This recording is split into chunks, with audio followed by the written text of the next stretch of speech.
Welcome to the $1 Million Nonprofit Podcast. I'm Tom Kelly, your nonprofit catalyst. As the founder of Charity Auctions Today and Donor Books, I've spent almost 2 decades helping organizations like yours break through fundraising barriers, engage communities on a deeper level, and accelerate meaningful growth. In this podcast, along with my incredible guests, we'll uncover transformational ideas, tackle challenges head-on, and share insider strategies that you won't find anywhere else. Each episode is designed to take your nonprofit to the $1 million mark and beyond, because impact doesn't scale by chance, it scales by choice. So let's get started. In today's episode, I'm joined by Allison Platzmeyer, a nonprofit expert who specializes in helping organizations with up to $500,000 in donations grow their revenue through smart, strategic fundraising. We dive into how different generations, the boomers, Gen X, millennials, and even Gen Z, approach philanthropy. Allison walks us through how to segment your donor database by generation, crafting personalized messaging, and implement strategies to boost engagement. We also discuss the importance of mobile-friendly content and using social media to connect with younger donors. And towards the end, I ask Allison about her method for consistently doubling or tripling donations for nonprofits. You definitely don't want to miss her insights on that. Allison, welcome to the $1 Million Nonprofit Podcast. Yeah, thank you so much for having me. Well, let's just dive right in because this is such a great topic that I didn't even think about until now. And that is how you approach different generations with your donor messaging, right? So when it comes to different generations, baby boomers, the Gen X, the millennials, Gen Z, how does it differ in the giving patterns that they all kind of show different nonprofits? Yeah. So we'll start with baby boomers. Baby boomers are much more, they grew up being very involved in like social change. You know, they were some of the people that fought for women's rights in the workplace and racial equality. So they're very motivated by that change, social change piece. But they take a very consumeristic approach to philanthropy. So they're looking at, you know, what are 2 products and which one's going to give me the best deal. They're highly skeptical, so they tend to not focus on, or they tend to not trust like the appeals that they get and have a high dose of skepticism. And they're not going to like anything that's very emotion based. They want to see, again, like factually, what's my dollar going to? What's my return on investment for investing in this? How am I going to see the impact of the gift that I gave?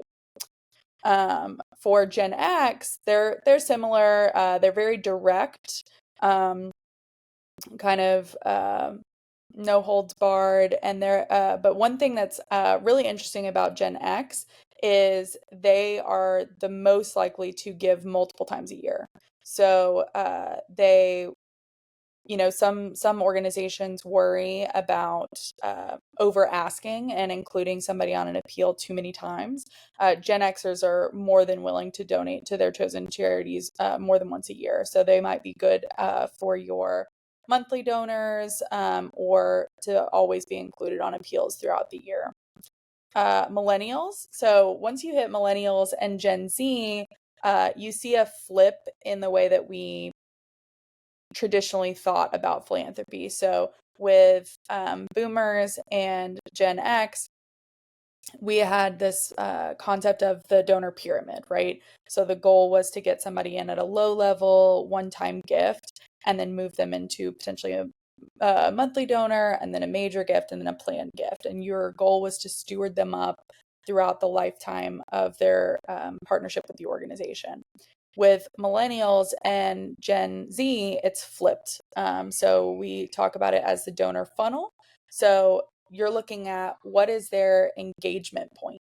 So, you know, they're much more looking for, how do I get involved on a committee? How do I volunteer? How do I see the mission firsthand before I start giving them my money? So they're going to look at much more how they can get involved and see the work that you're doing from a boots on the ground perspective. Millennials are much more likely to support their colleagues and their coworkers to go by that kind of social credit. So they're much more likely to donate to causes that they're hearing about in the workplace. Gen Z is much more likely to do mutual aid. So they're likely to be on kind of crowdfunding or to see the GoFundMe type pages of, hey, XYZ had a major healthcare bill, let's give them money. Or, this person's about to have their lights shut off, let's give them money. They're much more person to person, going all the way back to similarities to boomers. They're now having more of a distrust of like the organization. So they're unsure that nonprofits are using the funds accordingly. So they're much more likely to give person to person because they know that that money is going to go directly to that person or whatever the cause is that they are trying to fix at that moment. They're also going to be looking for much more mobile optimization. So they spend most of their time on swiping on a screen, right? So they're going to want to see, can I give a gift quickly? Am I engaging with a video? They're much more likely to, respond to the TikTok type video content and user generated content. Again, it's important to them to hear what other people are saying about the organization. So they're more likely to be appealed by a testimonial from a client or a testimonial from a staff member talking about the impact in a short form video content. So that's kind of a general overview. Well, right there, it seems a little bit overwhelming, right? Like you have all of these different generations and you have to kind of market and talk to each one differently. And it seems like when it goes from baby boomers up to Gen Z, it's more and more complicated. Like going from an easy baby boomer where it's just your maybe a letter can be sent in the mail and we're talking this way, to a Gen Z where it's more user generated content and you're creating videos and you have to have a web optimized mobile app or mobile responsive website to donate quickly. It's almost like a full-time job, one person for each generation almost, to really target that if you want the most, to get the most out of your donor database. How do you kind of approach the fundraising strategy for each one of these generations so that you can kind of easily create the messaging for each one where it's not like it's too time consuming or you're pulling your hair out at the end of the day, hoping that you're getting it right or that you don't get overwhelmed? Yeah, I tend to kind of at least put them in the two buckets, right? So boomers and Gen X, I'm going to be focusing a lot more on that letter-based appeal, email marketing, but maybe tweaking the messages again, right? Like maybe a little more fact-based versus a little more emotional based for Gen X. So for me, that's kind of like the bucket is a fundraising appeal and email marketing strategy, and then the social media strategy. What's nice is the millennials and the Gen Z, in terms of modality and medium, they're both highly mobile. It's just the type of content that's going to most engage them. And what's really nice on, the millennial Gen Z bucket is you can use analytics a lot, right? So once you have thrown some stuff out there, you can see, okay, like what's the engagement level I'm getting? What demographics are responding to it? How do we tweak each piece to increase the optimization, right? So, and then once you have that, that's kind of running on autopilot a little bit because, so like in my consulting practice, we talk about something called the infinite donor attraction method, right? So boomers and Gen X, you're much more having to go out and cultivate them. You're having to reach out to them one to one, build a relationship with them. They're much more relationship centric. And that's something that you might need an individual giving person to work on or a major gifts donor that is their whole job is like doing that cultivation versus the millennials and Gen Z. You're looking for how am I attracting them, right? So you're kind of throwing the bait out there and they're finding your organization and giving to you without as much one-to-one cultivation, right? So yeah, I would say that's kind of how I split it. I do what's our cultivation strategy in terms of the asks that we're going to make for the two older generations, and then what are our like attraction mediums for the two younger ones. Well, I definitely already found our first tip for the day is definitely separating those into two buckets. By separating the boomers and the Gen X into one bucket and millennials and Gen Z into the second bucket, it really helps you to silo your marketing efforts a little bit easier. So I definitely love that. So definitely stick around to the end where I'm going to share all 5 of my tips from today. But that was a great first step to just make the complexity of this really simple, because once you said that, I was going into that first part of what you were saying is like, wow, this is a lot of information. We have to make so many messages to all these different groups. But when you just said, really, it's just 2 things. It's just 2 buckets. You put them into each bucket, and then that's the content that you create. And it really simplifies the process. So definitely a great tip for that. So now that we have the 2 buckets and we know how to market to each one, what are some of the key motivations for giving among these different generations? So let's just take bucket 1, where it's baby boomers and Gen X, and then bucket 2, millennials and Gen Z. What are some of those, key motivators for each of them? Yeah, we'll start with Gen Z. Gen Z, they are very focused on the environment and human rights causes. Those are 2 of their biggest ones. And they're motivated by, again, like what's going to make the big, I would say Gen Z and boomers have almost kind of made like a full circle. Like they're really focused on that social change piece. So how is what gift I'm giving making a big difference in the future that we're looking for? So again, Gen Z, they're looking at like what are the um, big crises that are facing us right now, and one of those is climate change, right? So they're looking at how can I give to environmental causes, and what does being able to give to things that are changing things from a systems level. I think that's probably the big difference between like boomers and Gen Z is Gen Z is much more focused on how are we changing the overall system and institution to where we're not just tackling the symptom. You know what I mean? Like I feel like baby boomers are very, this is an issue, this is the thing that's fixing the issue. Like maybe more direct aid, like food banks, things like that. Versus Gen Z is going to be saying like, how do we make it to where we don't even need food banks because we have enough support system to make it to where people aren't in that place. More widespread like poverty alleviation. Millennials are really interested in how they can get the best like bang for their buck. So they're very interested in giving into like Giving Tuesday type things or matching gift opportunities. And similarly, they are really into human rights causes. And they're going to be looking at what is the like longevity of the organization. They're going to be looking a lot more at like the financial records, how the dollars are being used, and they're really interested in cultivating a very long-term relationship with an organization. They're more likely to give larger gifts to a smaller number of organizations, whereas Gen Z is more likely to give like $5 gifts to lots of different charities. And then Gen X, peer-to-peer fundraising is big for them. Their mainly supports are environmental protection, health services, and animal rights and welfare causes. And they want kind of that credibility of somebody recommending the charity that they're going to give to. They're also one of the highest adopters of employee giving campaigns, so to give through work through a payroll charitable deduction.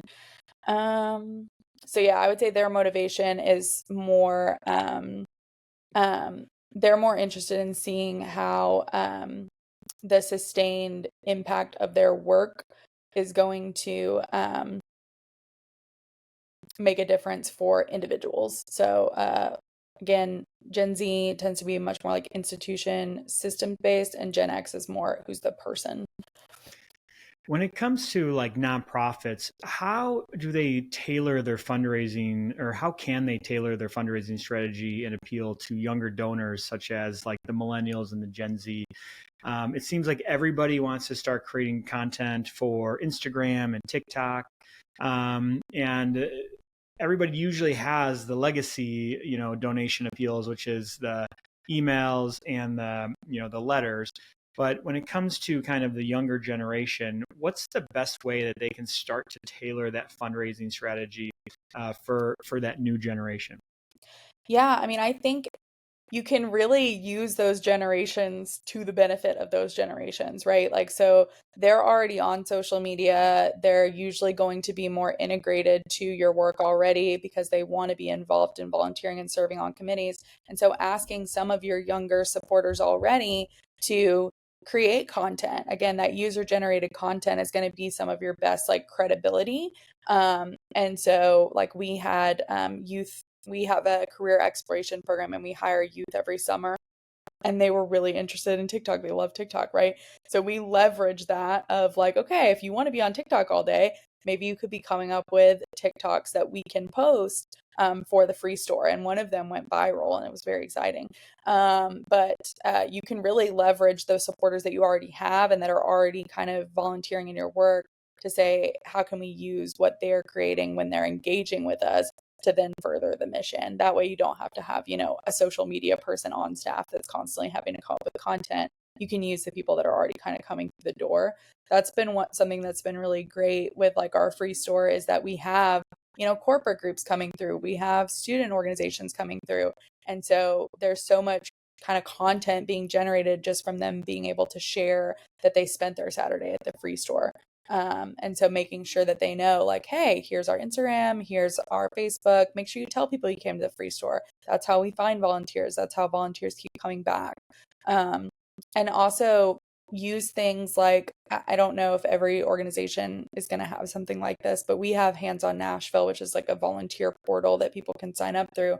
And we get feedback through that where they can say, I spent my Saturday at the free store and it was a really welcoming place. I was able to see the impact for a young family, right? That's just content right there. I could make that a quick blurb on Twitter. I could make that a quick, story on Instagram. Really looking at how you can not reinvent the wheel on your content, right? Get the information that's already flowing through you administratively, and then just figure out how to repurpose it. Mm. What is your feeling about going out and finding interns that are going into the social media marketing space or content creation space at local universities and bringing them in as an intern to kind of create some of this content, especially if you don't have anything in place today? Yeah, I'm a big proponent of no unpaid internships.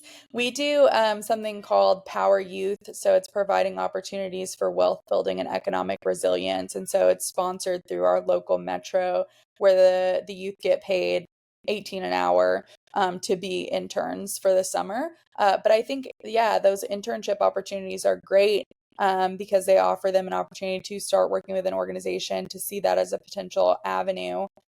There are, some schools that may have like a more practicum based, and so it's not paid, but you get credit. But I do caution against, just trying to get kind of like the free labor, right? Because it does cheapen the impact of the work, right? So figuring out a way that you can really maximize it to the benefit of the student in terms of their either career development or financial independence. But it's a great opportunity, yeah, to allow them to start building those skills. The interns that we had through the Power Youth program, we gave them full autonomy over what are your goals for the week going to be? How are you, and really helping them to get more into that strategy mindset of like, not only like, what are your outputs? I want to do 3 TikToks this week, but what are you hoping those TikToks generate? Is it an increase in the percentage of followers? Is it an increase in the number of people that have viewed the page, like organic reach? Is it the number of engagement? Are we hoping to increase engagement rate? And getting them to think more granularly about like, not only, because I feel like a lot of nonprofits just kind of post, right? They throw stuff out there like, we're doing this, we're doing this, we're doing this. And they're not really like tailoring it back to look at, but are people engaging with it and who's engaging with it?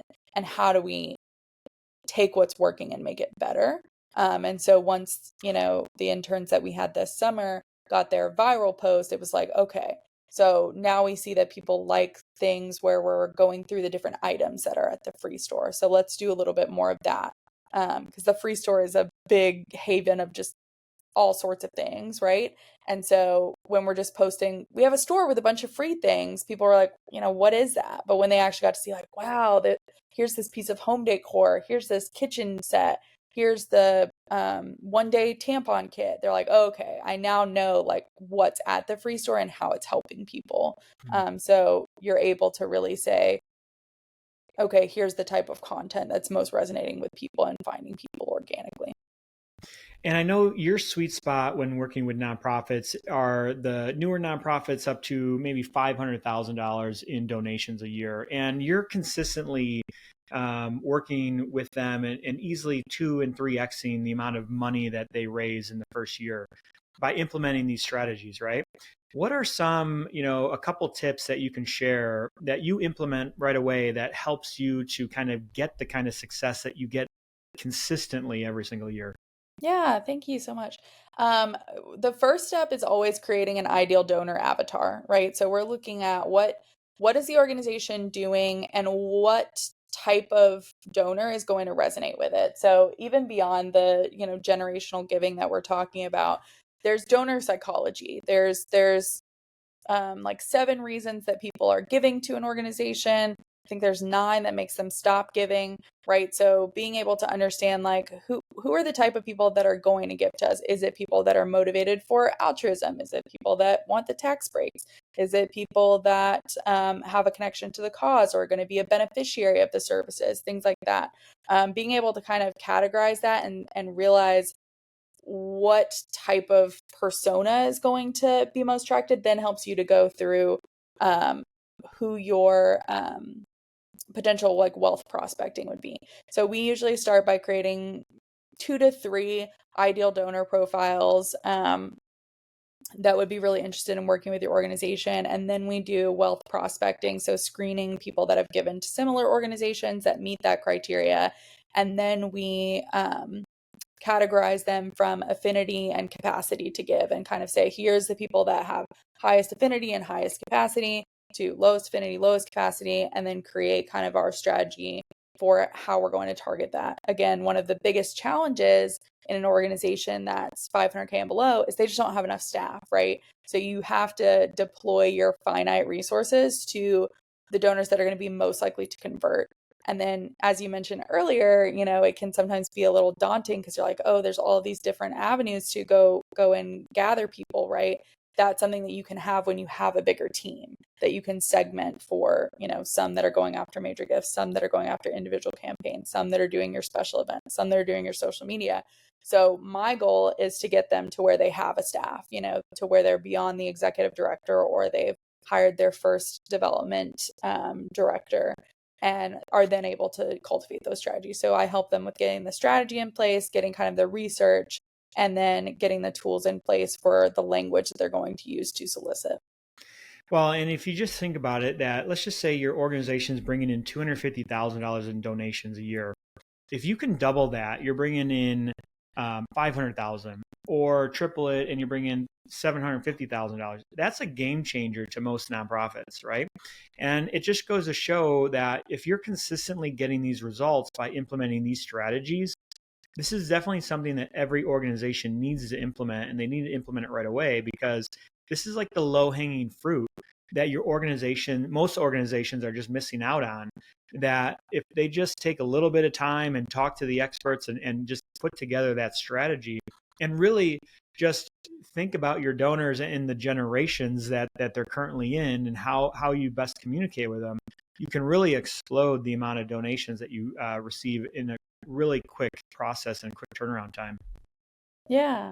Yeah. And I think there is some hesitancy with organizations that are this small if they're like, oh, well, we don't have that much money. And like, what if we invest and we don't get the returns? And it's like, but you've been spinning your wheels, you've been spinning your wheels at that. Most of them kind of hit that plateau at the 250 to 300. And then they just kind of stay there year to year because they're not able to get over that threshold. And they get comfortable, right? Yeah, yeah. And the executive director is like usually at full capacity because an executive director running an org of that size you're doing the ops, you're doing the fundraising, you're doing the finances, you're doing the programming, like you're doing everything. And so, I'm able to come in and help siphon some of that responsibility away and create that extra capacity that allows them to kind of get over that hurdle. So. Well, and the thing that I always teach when I'm talking to these nonprofits is you have to make enough money to pay yourself.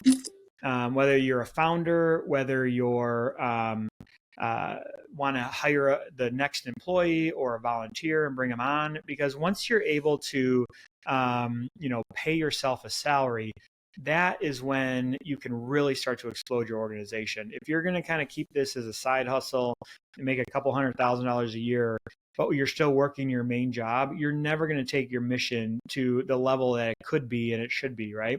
And so, having a simple plan like this in place and just thinking about 2 to 3xing the donations in a year is definitely something that they need to think about today.